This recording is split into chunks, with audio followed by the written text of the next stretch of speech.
कि क्या ऐसी चीज़ करें कि जैसे बच्चों में बहुत ज़्यादा हो जाता है कि इस बच्चे के पास ये है, मैंने भी लेना है। थोड़े से बच्चे बड़े होते हैं तो कहते हैं मैंने स्कूल में उसकी ये चीज़ें देखी हैं तो मुझे ये लेकर दें। और ये कंपैरिजन में ना वो बहुत सी चीज़ें मांगना, और अगर आप नहीं करते तो वो फील करते हैं कि अपने आप को ना एहसास कंपनी में वो जाना शुरू हो जाते हैं। तो कैसे उनकी कॉन्फिडेंस या मोरल को बूस्ट करें कि वो इन चीज़ों में जो वर्ल्डली चीज़ें हैं उनसे अपने आप को डी अटैच करें या अपने आप को उसी की वजह से सिर्फ कॉन्फिडेंस ना दिलाएं? देखिए, इसमें एक्सटर्नल कंपैरिजन को हमने एलिमिनेट करना है, घर के कल्चर में ये इंट्रोड्यूस करवाना है कि आपका कंपैरिजन अपने साथ है कि आप कल क्या थे और आगे क्या बनने जा रहे हैं। और जो एक्सटर्नल कंपैरिजन है ना, वो तो देखेंगे उसकी तो लिमिट ही नहीं है। वो जितना ज़्यादा होगा आप उतने ही कम्प्लेक्स चीज़ों में जाते जाएंगे और उनको आप बैलेंस नहीं कर सकते। बिकॉज बच्चा किसी को भी देखता है, सोशल मीडिया पे कोई चीज़ देखता है, स्कूल में कोई चीज़ देखता है, आके डिमांड करता है। अब आपकी रिस्पॉन्सिबिलिटी है कि आप उस एक्सटर्नल कंपैरिजन को न्यूट्रल कैसे करते हैं।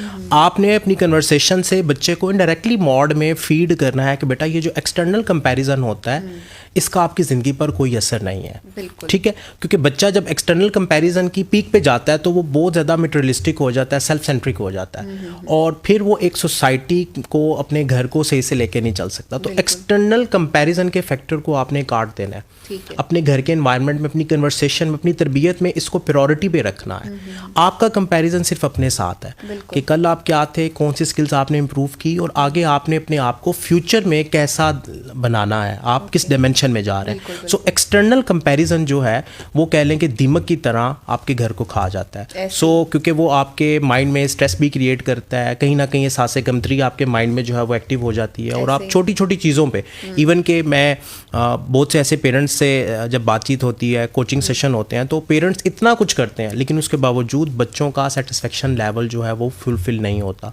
बच्चे कहते हैं कि नहीं हमारे पास ये चीज़ नहीं है, ये चीज़ नहीं है, ये चीज़ नहीं है। अब ये एक ऐसी रेस है जो ख़त्म नहीं होती। इसलिए आपने एक्सटर्नल कंपैरिजन के फैक्टर को काट देना है, बिकॉज वो आपके माइंड को नेगेटिव करता है, टॉक्सिक करता है, और उसका कोई भी जो है वो आपके पास फाइनल फिर पॉइंट नहीं आता, वो चलता रहता है। हर एज में, हर वक्त आप किसी ना किसी चीज़ के लिए कहेंगे कि मुझे ये भी चाहिए, ये भी चाहिए।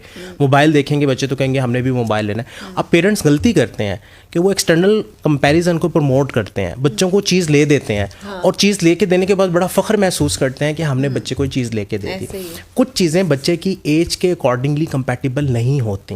अब एक बच्चा जिसकी एज कम है उसको बाइक लेके देना की ज़रूरत नहीं है, तो आपने नहीं लेके देनी, आपने उसको अंडरस्टैंड करवाना है, उसकी फीलिंग्स को अंडरस्टैंड करें। जैसे हमने स्टार्ट में बात की थी, इनडायरेक्ट वे में उसको डील करें, इनडायरेक्ट वे में उसको फीड करें कि बेटा आपकी भी ये एज नहीं है, जब ज़रूरत होगी तो फिर आपको ये चीज़ प्रोवाइड कर दीजिए। बिल्कुल बिल्कुल।